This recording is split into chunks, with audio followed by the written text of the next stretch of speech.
আপনার ঘরে যদি 1 কাপ আটা কিংবা 1 কাপ ময়দা থাকে তাহলে এই ফুলের পিঠাটা তৈরি করে সবাইকে খাওয়াতে পারেন এবং নিজেও খেতে পারেন। বানানো খুবই সহজ, যে কেউই এই পিঠাটা তৈরি করতে পারবেন। চলুন মূল রেসিপিতে চলে যাই। প্রথমে আমি এখানে নিয়েছি 1 কাপ ময়দা, আমি ময়দাটাই নিয়েছি। তারপরে এখানে দিয়ে দিলাম স্বাদ মতো লবণ আর 1 চামচের মতো দিয়ে দিব সাদা তেল। এখন সবগুলো উপকরণ আমি হাত দিয়ে ভালোভাবে মিশিয়ে নিব, তেলটা যেন ময়দার সাথে ভালোভাবে মিশে যায়। আর এখানে কিন্তু ময়দা কিংবা আটার পরিমাণটা আপনারা কম বেশি করে নিতে পারেন। এই তো মিশিয়ে নেওয়া হয়ে গেছে। এবার হচ্ছে এখানে নর্মাল তাপমাত্রায় থাকা দিয়ে দিলাম জল। অল্প অল্প জল দিয়ে আমি এই ডোটা মাখিয়ে নিব, একসঙ্গে কখনোই জল দিতে যাবেন না। আমি 3 বারে জল দিয়েছি, আর জল দেয়া লাগবে না। এখন ভালোভাবে একটু মথে নিতে হবে। ভালোভাবে আমি মথে নিয়েছি। এখন আমি একটা ঢাকনা দিয়ে ঢেকে এটা 20 মিনিটের মতো রেস্টে রেখে দিব। এদিকে হচ্ছে একটা বাটিতে নিয়েছি 2 চামচের মতো তেল। এখন 1 চামচ নিয়ে নিব কর্নফ্লাওয়ার, তেলের সাথে ভালোভাবে মিশিয়ে নিব। আর আপনাদের এখানে যদি কর্নফ্লাওয়ার না থাকে আপনারা ময়দা কিংবা আটা এই তেলের সঙ্গে মিশিয়ে নেবেন। এরপরে আমি এই যে ভালোভাবে মিশিয়ে নিয়েছি, এখন একটা ক্রিমের মতো হয়ে গেছে। দেখেন, এটা পাশে রেখে দিব।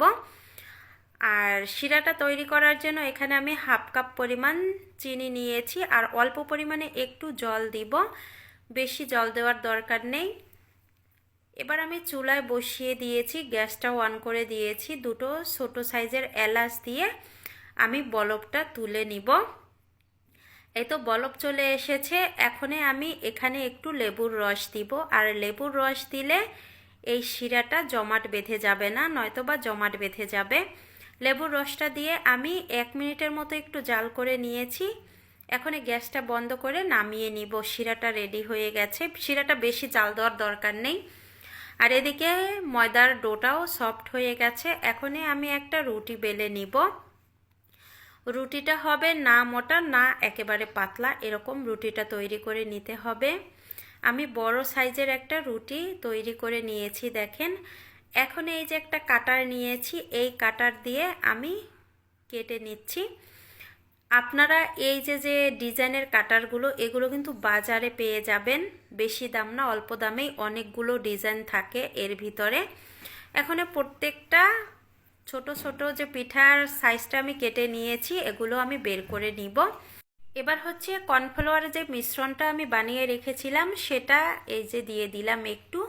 প্রত্যেকটা এই পিঠার উপরেই কিন্তু দিতে হবে। আমি যেভাবে দিয়ে নিচ্ছি সেভাবে আপনারা বাসায় তৈরি করবেন। এভাবে দিয়ে দিলে প্রত্যেকটা পিঠাই কিন্তু একটার সাথে আরেকটা লেগে থাকবে, এটা খুলে যাবে না, নয়তোবা খুলে যাওয়ার সম্ভাবনা থাকে। এভাবে আমি 4টা করে দিয়েছি, 3টা করেও দিয়েছি। এবার তেলটা গরম করে নিয়েছি মিডিয়াম হিটে। এখনই পিঠাটা দেওয়ার পরে একটা কাঠি দিয়ে মাঝ বরাবর চেপে ধরে এভাবে নেড়েচেড়ে দিতে হবে। নেড়েচেড়ে দিলেই পিঠার যে ফুলের শেপটা, এটা কিন্তু উপরে ভেসে আসবে। এই দেখেন ভেসে এসেছে। আবারও একটা পিঠা দিয়ে একেবারে মাঝ বরাবর এভাবে চেপে ধরতে হবে। চেপে তারপরে হচ্ছে লাঠিটা ঘুরিয়ে নিতে হবে। ঘুরিয়ে নিলেই দেখবেন যে পিঠাটা উপরে ভেসে চলে আসবে। 2টো পিঠা আমার হয়ে গেছে। এবার আরেকটা পিঠা দিয়ে দিলাম। এই দেখেন, বানানো কিন্তু খুবই সহজ। আর এই যে কাঠিটা দেখতেছেন, এই কাঠিটা হচ্ছে আমার ডাল ঘুটনির কাঠি। সেটা দিয়েই আমি চেপে চেপে পিঠাগুলো বানিয়ে নিলাম।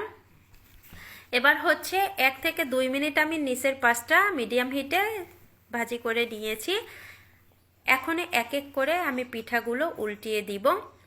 পিঠাগুলো উল্টিয়ে দেওয়ার পরে আমি এপাশ ওপাশ করে গোল্ডেন কালার করে ভাজি করে নিয়েছি। এবার তেল ছেঁকে নামিয়ে সরাসরি শিরার মধ্যে দিয়ে দিব। আর শিরাটা কিন্তু এখন ঠান্ডা আছে, আর পিঠাগুলো গরম আছে।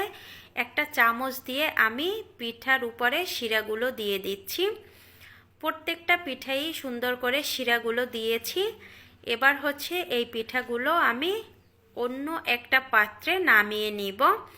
সবগুলো পিঠা আমি সেমভাবেই ভাজি করে নিয়েছি। আপনারা বাসায় একবার হলেও ট্রাই করে দেখবেন এই পিঠাগুলো।